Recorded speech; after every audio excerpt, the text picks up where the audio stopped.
புதிய பூமி நண்பர்கள் எல்லோருக்கும் வணக்கம். நான் ராஜ்பாபு. கவுண்டமணி சொல்லுவார் இல்லைங்களா, ஒரு மனுஷன் போய் பேசலாம், ஆனா ஏக்கர் கணக்கெல்லாம் போய் பேசக்கூடாது. அது எப்படிடா கொஞ்சம் கூட நெஞ்சில ஈரமே இல்லாம இவ்வளவு பெரிய பொய்ய சொல்றேன்னு சொல்லுவார் இல்லைங்களா. கிட்டத்தட்ட அந்த மாதிரி தான் பாருங்க. 24 மணி நேரத்துக்குள்ள அது எப்படிங்க கொஞ்சம் கூட பேமா சூசோ இல்லாம நெஞ்சில கொஞ்சோண்டு துளியுண்டு ஈரம் கூட இல்லாம இப்பேற்பட்ட ஏக்கர் கணக்கான பொய்ய பேச முடியுது. பேசியிருக்காரு. அதை குறித்து தான் பாருங்க இந்த காணொலிக்குள்ள. சும்மா கிடையாதுங்க, வீடியோ ஆதாரங்களோட ஒட்டுமொத்தமா எல்லாத்தையும் பார்க்க போறோம். அதற்கு முன்பாக நண்பர்கள் யார் யார் சப்ஸ்கிரைப் பண்ணாம இருக்கீங்களோ சப்ஸ்கிரைப் செய்து புதிய பூமிக்கு ஆதரவு தருமாறு கேட்டுக்கொண்டும், இந்த காணொலியை முழுமையாக பொறுமையாக பார்க்க வேண்டும் என்று அன்புடன் கேட்டுக்கொண்டும் இந்த காணொலிக்குள்ள போயிடுவோம். தேர்தல் நெருங்குது, பிரச்சாரம் சூடு பிடிக்குது. பிரச்சாரம் பண்ணும்போது ஒரு கட்சி இதற்கு முன்பாக நாங்க ஆட்சியில் இருக்கும்போது என்னென்ன சாதனைகள் செய்தோம், அந்த சாதனைகள் அனைத்தும் இப்ப ஆளுங்கட்சியாக இருக்கிற அந்த ஆட்சியில் மறைக்கப்பட்டு விட்டது. மக்களுக்கு நாங்கள் வழங்கி வந்த அந்த நலத்திட்டங்கள் அனைத்தையும் இந்த கட்சி ஆட்சிக்கு வந்த பிறகு அதை எல்லாத்தையும் அழிச்சு நாசம் பண்ணிட்டாங்க. ஸோ மறுபடியும் எங்களை ஓட்டு போட்டு தேர்ந்தெடுக்கிற பட்சத்தில் நாங்கள் எங்க ஆட்சி காலத்தில் கொடுக்கப்பட்ட அந்த நலத்திட்டங்கள் அனைத்தையும் மீண்டும் ரீபூட் பண்ணி வாரி வழங்குவோம் அப்படின்னு கேட்கலாம். ஓட்டு போடுங்கன்ட்டு சுத்தமான ISO முத்திரை பொறிக்கப்பட்ட தூய்மையான பழுக்கற்ற நன்மையான நாட்டு மக்களுக்கு தேவையான நல்லாட்சியை நாங்கள் வழங்கி கொண்டிருந்தோம். அதே நல்லாட்சி உங்களுக்கு வேண்டும் என்று சொன்னால் எங்களை ஓட்டு போட்டு தேர்ந்தெடுங்கோ, ஓட்டு போடுங்கோன்னு கேட்கலாம். இதெல்லாம் முறையாக ஆட்சி செய்து கொண்டிருந்த முன்னாள் ஆட்சியாளர்கள் மறுபடியும் தேர்தலை நிற்கும் போது அந்த ஆட்சியில செய்த சாதனைகளை குறித்து பேசி ஓட்டு கேட்டு ஓட்டு கேட்பாங்க. ஆனா பாருங்க, எடப்பாடி பழனிசாமி அவர்கள் எந்த சாதனைகளை முன்னிறுத்தி ஓட்டு கேட்பாருங்க? ஆட்சிக்கு வருவதற்கு முன்பாக கால் டு கால், கால் டு கால், கால் ஃப்ரம் டு அனதர் கால், கால் கால் தொடர்ந்து கால்களை மாற்றி மாற்றி மாற்றிய அந்த கால்கள் மாற்றி சாதனை, கால் மாற்றி சாதனை புரிந்து ஆட்சிக்கு வந்த பிறகு, ஆட்சியில் அமர்ந்த பிறகும் கூட கால் கால். இந்த வாட்டி அந்த கால் கிடையாதுங்க, போன் கால். ஐயா, தமிழ்நாட்டு மக்களுக்கு நான் இதை பண்ணலான்னு இருக்கிறேன், எதை பண்ணலான்னுங்கிற, இல்ல இதை பண்ணலான்னுங்கிற, எதை பண்ணலான்னுங்கிற, இல்லங்க இதை பண்ணலான்னுங்கிற, எதையா பண்ணலான்னுங்கிற, இல்லையா எதை பண்ணலான்னு கேட்கறதுக்கு தான் உங்களுக்கு நாங்க கால் கால் கால் போட்டு பேசுறோம். ஐயா, எதை பண்ணலாம், எதை பண்ணாலும் கால் பண்ணி கேட்டுட்டு தான் பண்ணணும்ன்ற ஒரு நிலைமையில அந்த கால் பண்ற சாதனை. தமிழ்நாட்டு மக்கள் தான் ஜெயலலிதா அவர்களுக்கு ஓட்டு போட்டு அந்த ஆட்சியை தேர்ந்தெடுத்தாங்க. ஜெயலலிதா அம்மையார் அவர்களின் மறைவுக்கு பிறகு அந்த ஆட்சியை கைப்பற்றி தமிழ்நாட்டில் செய்யற ஆட்சியை டெல்லியில வச்சு செஞ்சிருந்தாரு. ஸ்கூல் ஸ்டூடெண்ட்ஸ்க்கு டீச்சர்ஸ்லாம் அட்டெண்டன்ஸ் எடுக்கும்போது இருக்கீங்களாப்பா பேரை சொல்லி கேட்பாங்க, உள்ளேன் ஐயான்னு சொல்லுவாங்க இல்லைங்களா. கிட்டத்தட்ட அந்த மாதிரி தான். என்னப்பா டியூட்டிக்கு வந்துட்டீங்களா, வந்துட்டேன் ஐயா, என்னென்ன ஃபைல் வந்திருக்கு, இல்லங்க இதெல்லாம் இந்த ஃபைல் எல்லாம் வந்திருக்கு, எந்த ஃபைல் வந்திருக்குன்னு தான் கேட்டேன் நான். இல்லையா நீங்க அமிச்ச ஃபைல், டெல்லியில இருந்து வந்த ஃபைல் தான் முதல்ல வச்சிருக்கேன் நான். வச்சுருக்கீங்களா, கையெழுத்து போடல இன்னும் இல்லையா, என்னன்னு பாக்குறியா, பாத்துருவியா நீ, யாருக்கிட்ட பேசுற? ஃபைல் அட்டையை மட்டும் பார்த்து உள்ளகிற பேப்பர் ஒரு எழுத்த கூட படிக்காம கையெழுத்து போட்டு அனுப்பணும். ஐயோ டெல்லி ஐயா, நீங்க அவ்வளவு கோவப்படாதீங்க ஐயா, நீங்க சொல்லி முடிக்கிறதுக்குள்ளவே நான் கையெழுத்து போட்டு இந்நேரம் வந்து சேர்ந்துருக்குமே டெல்லிக்கு. அப்படி வாங்க வழிக்கு. டெல்லின்னா சும்மாவா, டெல்லி தான். இப்படி டெல்லி தான்ட்டு தமிழ்நாட்டில் ஆட்சி செய்ய வேண்டிய ஆட்சியை கொண்டு போயிட்டு டெல்லியில வச்சு நடத்தி இந்த அந்த 4.5 வருஷம் ஆட்சியை அந்த சாதனைகளை சொல்லி ஓட்டு கேட்பாரா?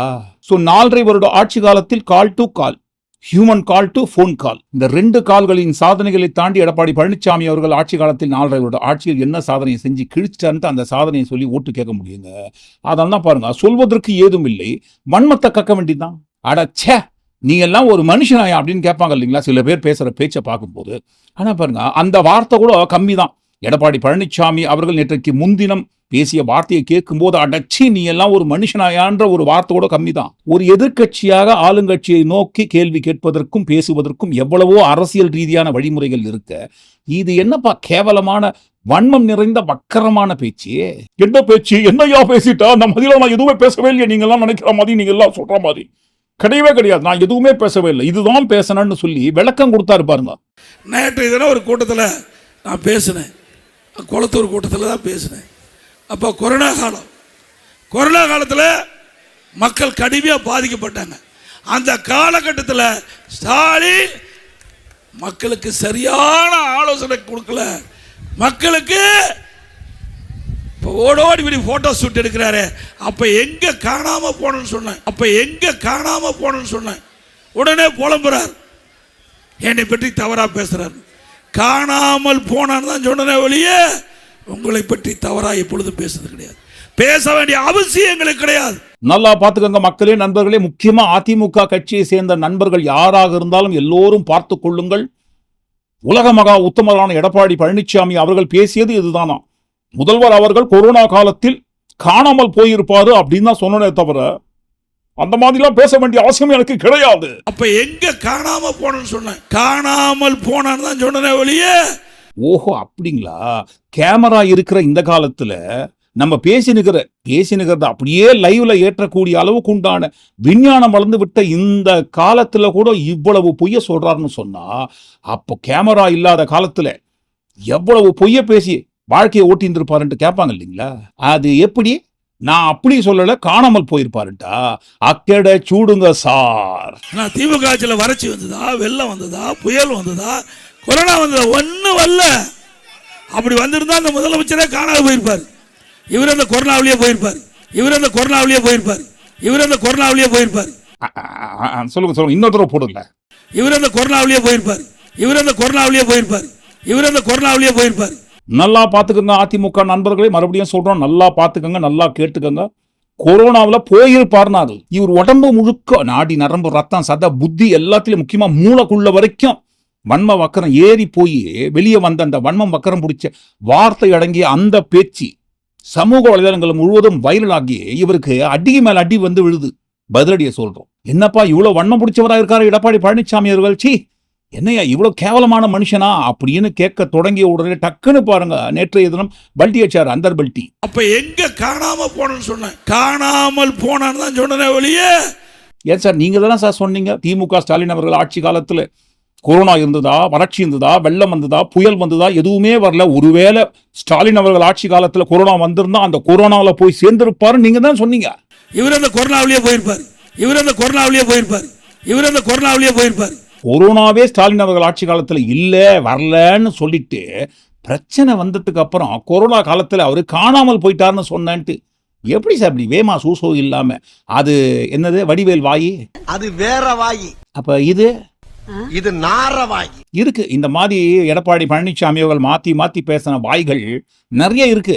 உதாரணத்துக்கு திமுக ஆட்சி காலத்தில் வெள்ளம் வந்ததா புயல் வந்ததா அப்படின்னு கேட்டார் இல்லைங்களா? 6 மாசம் 2021 ஆட்சி பொறுப்புக்கு திமுக ஆட்சி பொறுப்பு ஏற்று 6 மாசத்துல மழை வந்தது இல்லைங்களா? அந்த மழை காலத்துல எடப்பாடி பழனிசாமி அவர்கள் என்ன பேசினாருங்க 2021? ஆனா திராவிட முன்னேற்ற கழக அரசு இன்றைக்கு முன்னேற்பாடு செய்யாத காரணத்தினாலே சென்னை மாநகர மக்கள் கடுமையாக பாதிக்கப்பட்டுள்ளனர். இனியாவது இந்த அரசு விழித்துக் கொண்டு வேகமாக துரிதமாக போர்க்கால அடிப்படையிலே மக்கள் பாதிக்காத அளவிற்கு. இது யார் சார்? ஆளுமை எடப்பாடி பழனிசாமி அவர்களே. இது யாருங்க? சினிமால ஹீரோக்கு டூப் போடுற மாதிரி உங்களுக்கு பதிலா உங்களோட டூப் வந்து பேசினாங்களா? 2021 திமுக ஆட்சி பொறுப்பேற்று 6 மாசத்துல வந்த மழையில எடப்பாடி பழனிசாமி அவர்கள் பேசின பேச்சு கழுத்தளவு தண்ணி வந்து விட்டது, தலையளவு தண்ணி வந்து விட்டது, முழங்கால அளவு எல்லா இடத்துலும் எங்க பார்த்தாலும் தண்ணி, யாருமே நடமாட முடியல. மெட்டுக்குளம் அங்க பாத்தீங்கன்னா குளம் மாதிரியே தண்ணி தேங்கி கிடக்குது. பூரா வெளியில கழிவு தண்ணி வந்துட்டு இருக்குது.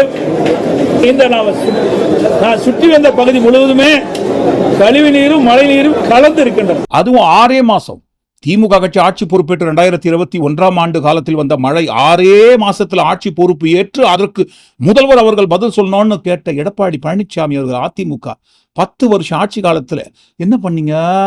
மழை தண்ணீர் உள்ளே வராமல் இருப்பதற்காக மழைநீர் வடிகால் அமைப்பதற்கு 1000 கோடி ரூபாய்க்கு மேல இன்வெஸ்ட் பண்ணோம்னு சொன்னீங்களே, மறந்து போச்சுங்களா? ஞாபகம் இருக்குங்களா? ஸ்மார்ட் சிட்டி திட்டம்னு ஒண்ணு கொண்டு வந்தாங்களே. அதிமுக கடந்த 10 ஆண்டு காலம் 2011 21 காலம் இருந்த அந்த ஆட்சி காலத்துல மத்திய அரசு கிட்ட இருந்து ஃபண்ட்ஸை வாங்கி, அதுவும் எவ்வளவுங்க?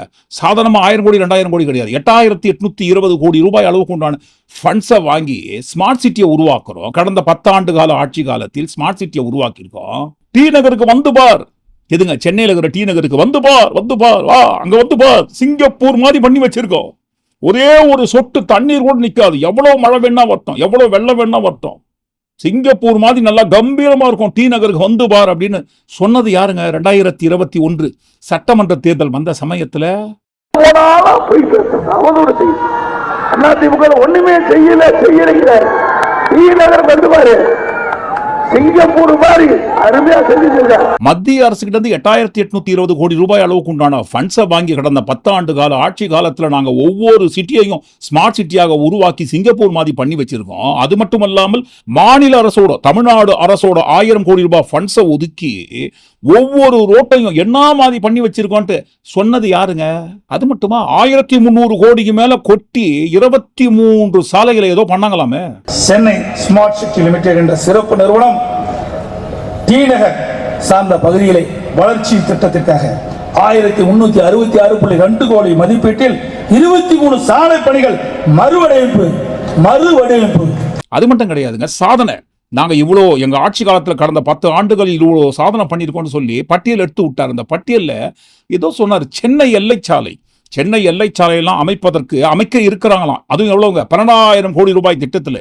சென்னை மாநகர போக்குவரத்து நெரிசல முற்றிலும் குறைப்பதற்காக சென்னை எல்லைச்சாலை பெரிஃபரல் சாலை மாமல்லபுரம் முதல் எண்ணூர் துறைமுகம் வரை 12,000 கோடி செலவில் அமைக்க உள்ளது.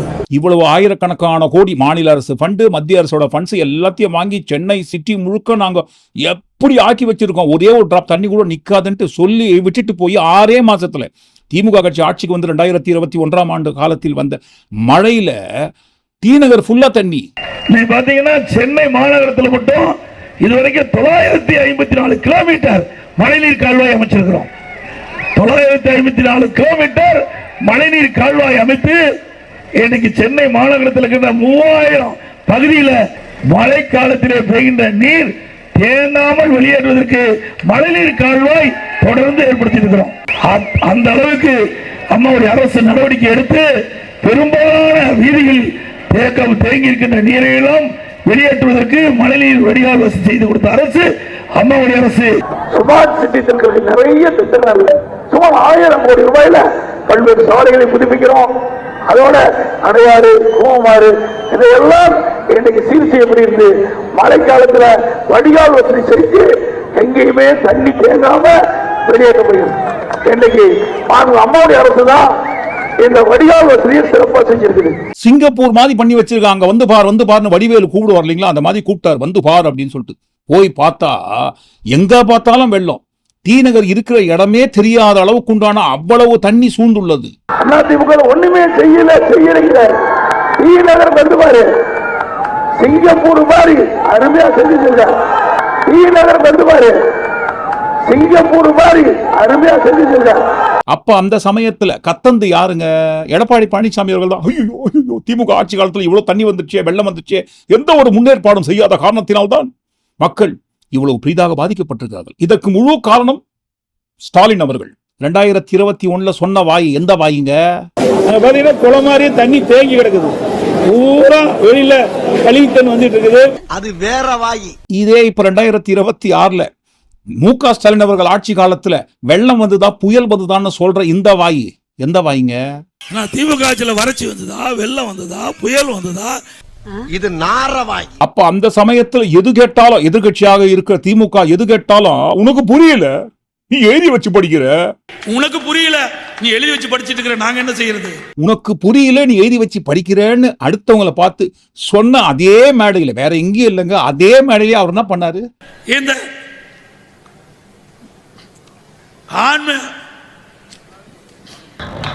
எனக்கு நல்லா வரும் வேண்டாம். ஏன்னா பாருங்க, சொந்தமா சுயமா ஏதாவது செஞ்சிருந்தா தானே பாருங்க உள்ளுக்குள்ளேருந்து வரோம்.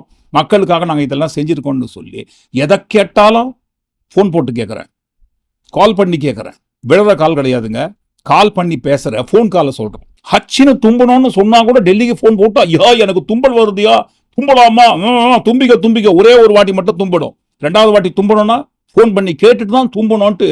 தும்பணும்னா கூட டெல்லிக்கு போன் போட்டு கேட்டு ஆட்சி பண்ணவர் தான் நம்ம. திமுக ஆட்சி காலத்தில் வெள்ளம் புயல் வந்துதான்னு கேட்ட இதே எடப்பாடி பழனிசாமி அவர்கள் தான் திமுக ஆட்சிக்கு வந்த கையோடு வந்த மழை காலத்தில் அந்த மாதிரி பேசினாரு. இன்னைக்கு இந்த மாதிரி பேசாருங்க.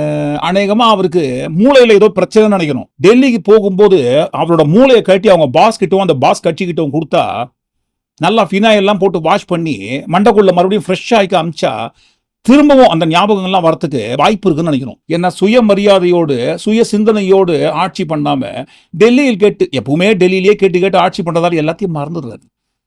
புயல் வந்ததா, மழை வந்ததா அப்படின்னு கேட்ட எடப்பாடி பழனிசாமி அவர்கள் தென் தமிழகத்துல கடுமையான பேரிடர் வந்த காலத்துல என்ன மாதிரி கத்திந்தார் எடப்பாடி பழனிசாமி அவர்கள்?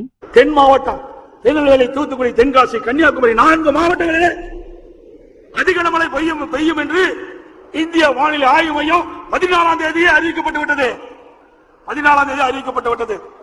இந்த அரசாங்கம் தூக்கிக் கொண்டிருந்த காரணத்தினாலே அங்க இருக்கிற மக்கள் எல்லாம் பாதிப்புக்குள்ளாயிருக்கிறார்கள்.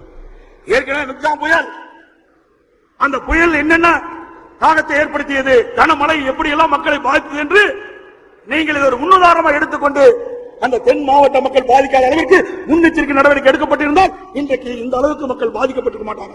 அப்பதானே நிதியமைச்சர் நிர்மலா சீதாராமன் அவர்கள் 7 ஸ்வரங்களை தாண்டி 8வது ஸ்வரத்தை ட்ரை பண்ணாங்களே. ஆஹா ஓஹோ செய்யப்படவில்லையோ, யோ நீங்க என்னையா நீ சொன்ன கோடியையே மாத்திட்டியா, 4000 கோடியை கொடுத்தோமேயா.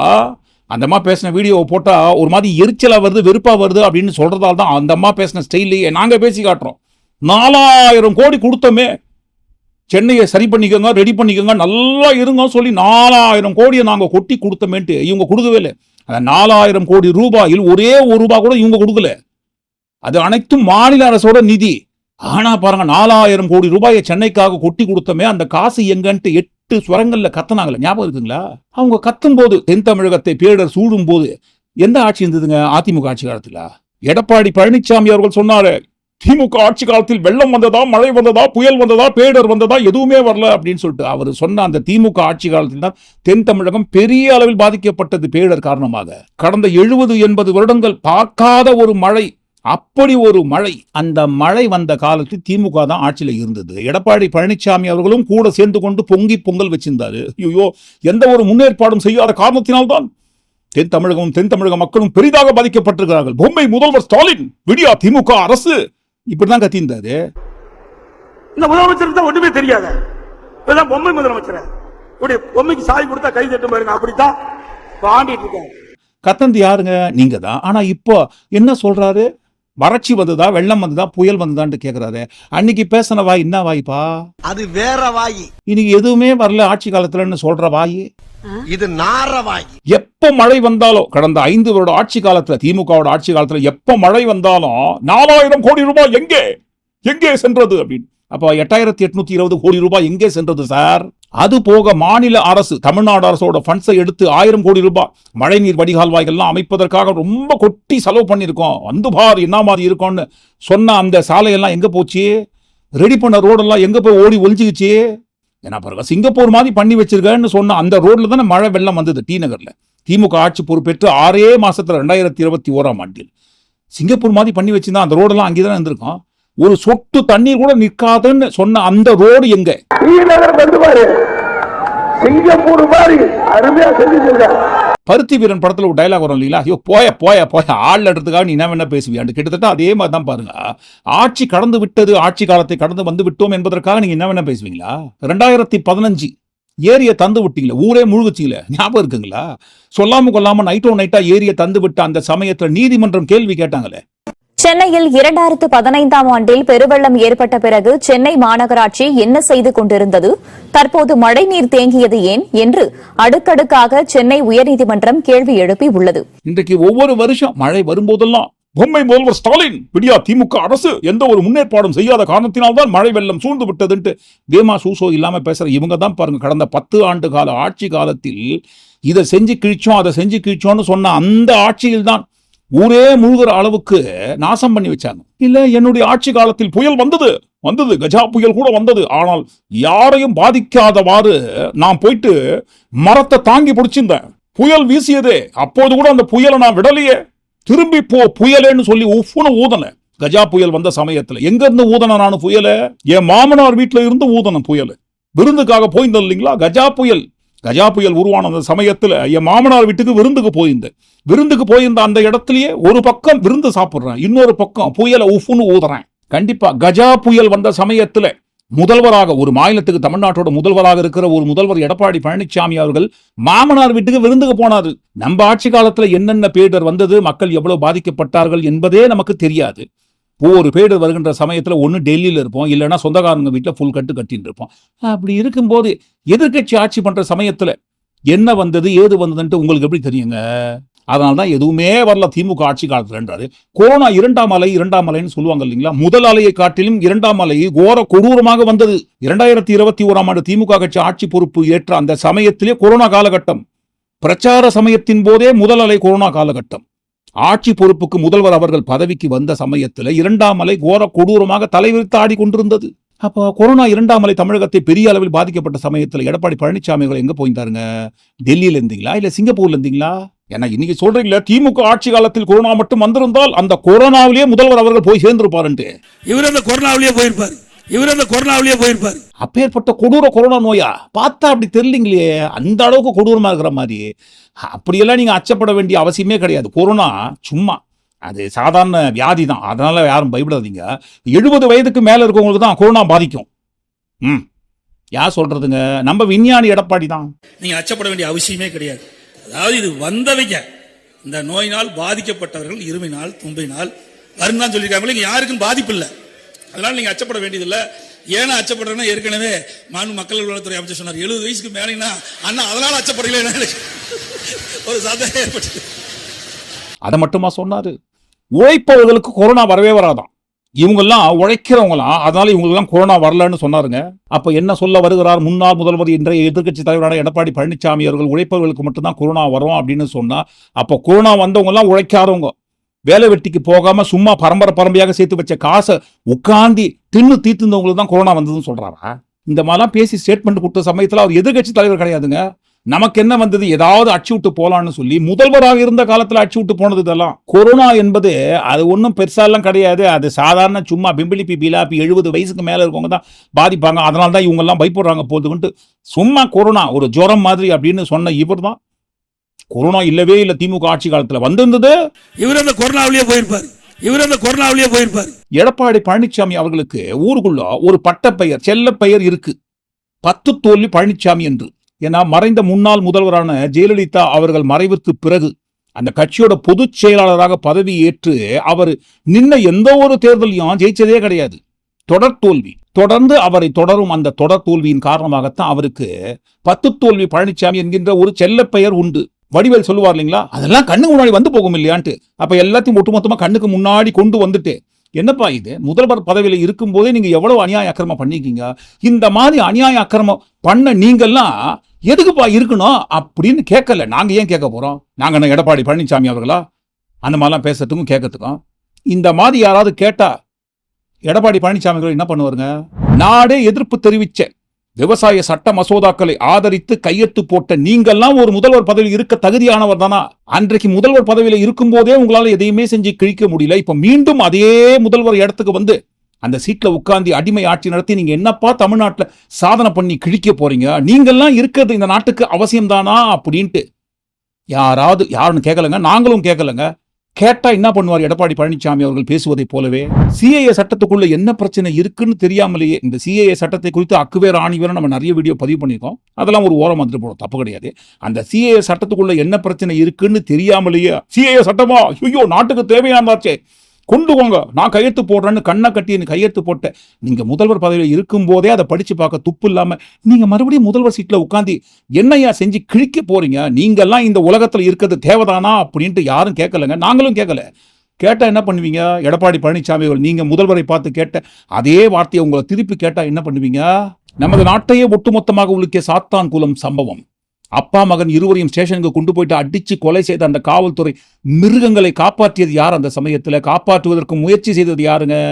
நீங்க தான், எடப்பாடி பழனிசாமி அவர்கள் தான். அந்த 2 பேரும் உடல்நிலை சரியில்லாத காரணத்தினால் இறந்தார்களே தவிர போலீஸ் அடித்ததால் இறக்கவில்லை என்கின்ற அறிக்கையை கொடுத்தது யாருங்க? கண்ணுக்கு முன்னாடி நன்றாக நடமாடி கொண்டிருந்தவங்களை போலீஸ் ஸ்டேஷனுக்கு கூட்டிட்டு போயிட்டு அடிச்ச அந்த மிருகங்களையே காப்பாற்றுவதற்கு முயற்சி செய்த உங்களை போன்ற மிருகங்கள் இந்த உலகத்தில் வாழ்வதற்கு தகுதியானவர் தானா அப்படின்ட்டு நாங்க கேட்கலங்க, யாரும் கேட்கல. கேட்டா என்ன பண்ணுவாரு எடப்பாடி பழனிசாமி அவர்கள்? இப்ப முதல்வரை பார்த்து கேட்ட அதே கேள்வியை திருப்பி எடப்பாடி பழனிசாமி அவர்களை பார்த்து கேட்டா என்ன செய்வாரு? இன்னும் நிறைய இருக்கு. எடப்பாடி பழனிசாமி அவர்கள் ஆட்சி காலத்துல செஞ்சு கிழிச்ச சாதனைகளை எடுத்து போடுறதுக்கு இன்னும் நிறைய இருக்கு. காணொலியில நேரம் தான் பத்தாது. அதுக்கு தான் சொல்லுவாங்க, மிஸ்டர் எடப்பாடி பழனிசாமி அவர்களே, நாவடக்கம் தேவை, யாகா வாராயினும் நாகாக்கன்னு சொல்லுவாங்க இல்லைங்களா? உங்களை போன்றவர்களுக்காக தான் பாருங்க 2000 ஆண்டுகளுக்கு முன்பாகவே வள்ளுவர் எழுதி வச்சுட்டு போயிருக்காரு. வள்ளுவரா சேக்கிழாரா எழுந்து தெரியல. எடப்பாடி பழனிசாமி அவர்களுக்கு கால் பண்ணி, எடப்பாடி பழனிசாமி அவர்களுக்கு சொந்தமான அந்த கால்கள் கிடையாதுங்க, இது போன் காலை சொல்றோம், டெல்லி போன் காலில் பேசுவார் இல்லைங்களா? அதே மாதிரி எடப்பாடி பழனிசாமி அவர்களுக்கு கால் பண்ணி கேட்டா தெரியறதுக்கு வாய்ப்பு இருக்கு. திருவள்ளுவரா சேக்கிழாரான்ட்டு நீங்க என்ன நினைக்கிறீங்க? ஒட்டுமொத்தமா எல்லாத்தையும் கூட்டி கழிச்சு இந்த காணொலிக்குள்ள வந்த மகா மட்டமான ஏக்கர் கணக்கில் போய் பேசி தெரிஞ்சிருக்கிறேன். எடப்பாடி பழனிசாமி அவர்களை குறித்தும் ஆட்சியில் இருந்த காலத்துல நாங்க மக்களுக்கு என்னென்ன சாதனை செஞ்சு கீழ்ச்சோன்னு சொல்வதற்கு எந்த ஒரு சாதனையும் இல்லாத காரணத்தினால் எப்படியாவது வன்மத்தை கொட்டி அதன் மூலமாகவாவது ஓட்ட பொறுக்கி தேர்தலில் ஜெயிக்க முடியுமான்னு நினைக்கக்கூடிய இந்த மனிதரை குறித்தும் நீங்க என்ன நினைக்கிறீங்கன்னு கண்டிப்பா பத்தியில தவறாம பதிவு பண்ண. மீண்டும் நாளை காணொலியை நாம் சந்திப்போம். நன்றி, வணக்கம்.